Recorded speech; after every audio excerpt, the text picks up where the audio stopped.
액션 let's go 저 건물을 찾으러 Pertama-tama kita pencet layers, lalu properties. Terus di sini kita akan memilih titik koordinatnya karena kita memakai zona ADM Gorontalo. Jadi kita milih UTM 51N untuk titiknya. Selanjutnya kita pilih file, lalu kita tarik JPEG curah hujan kita untuk kita georeferensikan. Lalu kita zoom dan kita pilih titik tempat yang akan kita georeferensikan. Klik icon add control point untuk melihat dengan jelas titik yang tepat pada peta. Setelah menemukan titik yang tepat, klik kanan dan input DMS. Untuk longitude atau bujur, masukkan derajat menit dan detik yang tertera pada peta kita. Pastikan untuk memilih arah E untuk timur, demikian pula untuk longitude atau lintang, masukkan nilai derajat, menit, dan detik, lalu pilih N untuk utara. Lalu kita zoom ke layar. Selanjutnya kita lanjutkan control point kedua dan kita buat sampai 4 titik seperti contoh yang tadi.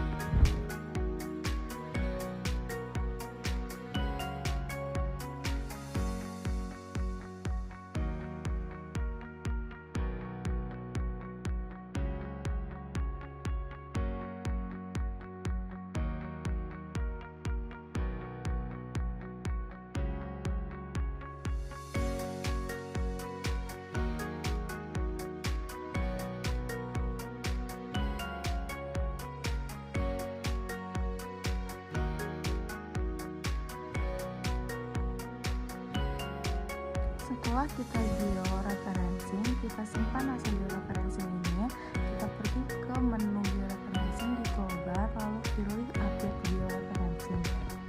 Untuk memeriksa akurasi georeferencing kita, lalu kita tambahkan file citra satelit yang sudah memiliki sistem koordinat. Setelah citra ditambahkan, kita dapat membandingkan posisinya pada layar citra.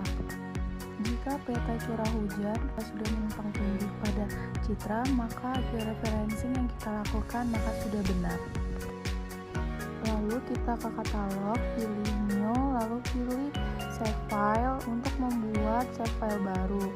Di sini SHP-nya kita akan menamai ADM Gorontalo dan fitur tipenya kita ganti ke polygon, lalu kita klik OK. Setelah itu kita matikan layar citranya dan kita klik kanan pada ADM Gorontalo, edit feature dan start editing. Create feature, lalu kita pencet ADM Gorontalo-nya, kita pilih polygon dan kita akan memulai mendigitasi peta curah hujan.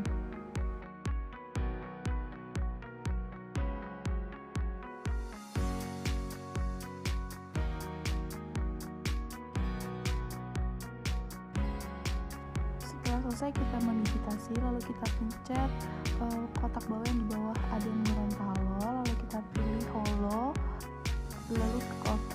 Nah, di sini kita dapat melihat hasil digitasi kita. Selanjutnya kita ke file, kita masukkan JPEG jenis tanah dan juga lereng, kita tarik ke ArcGIS. Kita dapat mematikan peta curah hujannya, lalu kita hidupkan peta lerengnya. Kita tidak perlu menggeoreferensikan ulang karena di awal di peta curah hujan sudah kita simpan hasil georeferensinya dan bisa langsung kita tambahkan ke peta lereng lalu di-update georeferencing. Lalu kita dapat membandingkan layar pada citra. Jika peta lereng dan peta jenis tanah sudah menumpang tindih pada citra, berarti hasil georeferencing pada peta curah hujan yang pertama sudah berhasil. Lalu kita stop editing. Langkah selanjutnya kita akan mendigitasi peta curah hujan. Kita mulai dengan start editing.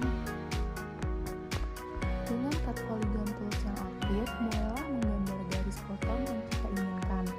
Klik pada titik awal di luar batas polygon, kemudian ikuti garis yang akan menjadi batas potongan baru. Klik di setiap kita inginkan membuat sudut baru pada garis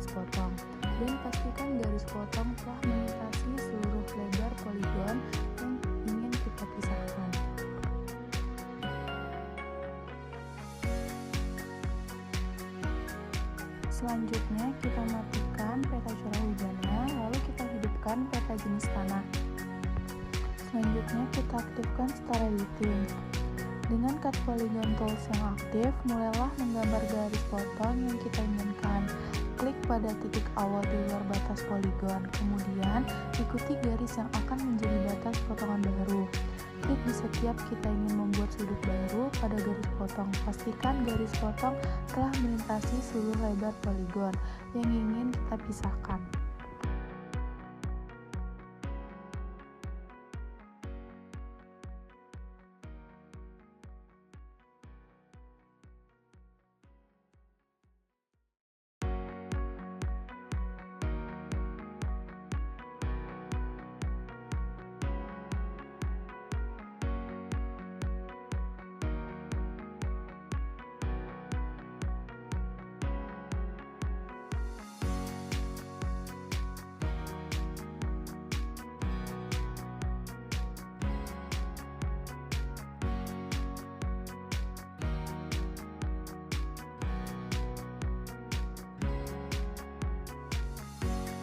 Langkah selanjutnya adalah mengisi atribut table pada data.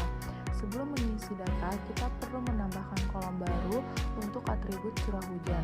Klik icon table options di atas jendela table, lalu pilih add file. Selanjutnya kita dapat melihat contoh pada di video.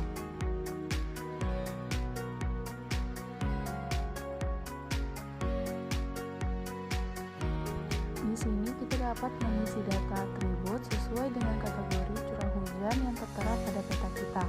Pastikan setiap poligon memiliki nilai curah hujan yang sesuai.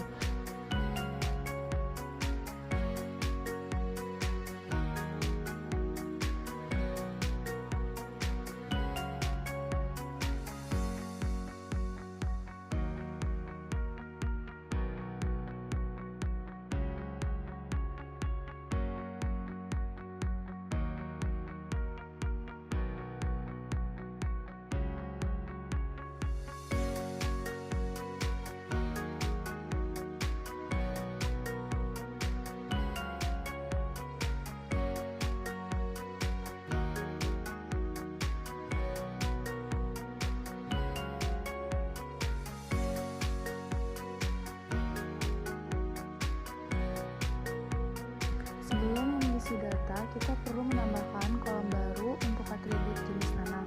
Klik icon table option di atas jendela table, lalu pilih add file. Selanjutnya kita dapat melihat contoh pada di video.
Kita sudah memiliki 3 layers penting di table of contents, yaitu curah hujan, jenis tanah, dan lereng.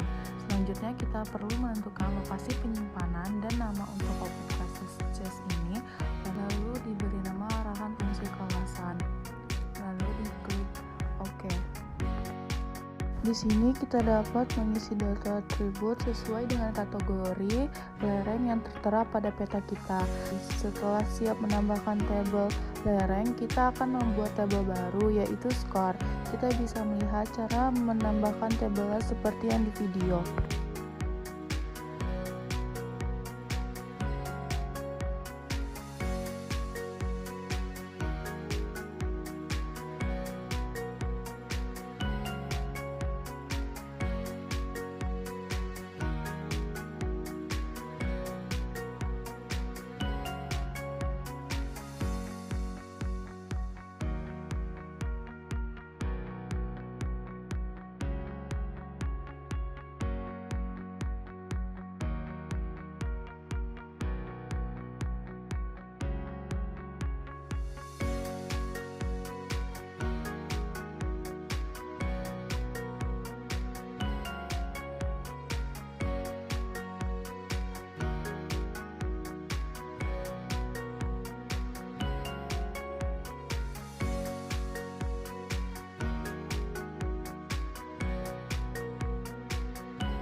Setelah selesai mengisi attributable lereng, kita dapat mengubah warna lereng seperti yang kita inginkan.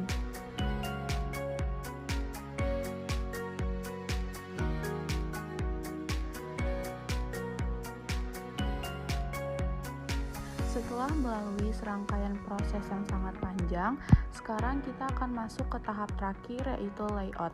Untuk memulai layout, kita perlu ke menu file di bagian atas, lalu pilih pack and print stop dan pilih landscape, klik OK. Di tampilan layout ini, kita bisa mengatur posisi peta dan ukuran frame. Sesuaikan skala dan accent pada peta agar pas di dalam frame. Kita bisa menggeser dan mengubah ukuran frame agar sesuai dengan tata letak yang kita inginkan. Selanjutnya kita akan membuat grid. Kita pencet data frame details, lalu kita pencet berikutnya, finish, lalu kita pencet terapkan, dan kita bisa dapat melihat di video.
Selanjutnya kita telah di tahap akhir. Kita tinggal menambahkan elemen-elemen penting lainnya seperti judul peta, legenda, skala bar, arah mata angin, sumber data, dan nama pembuat peta. Bisa dilihat seperti di video.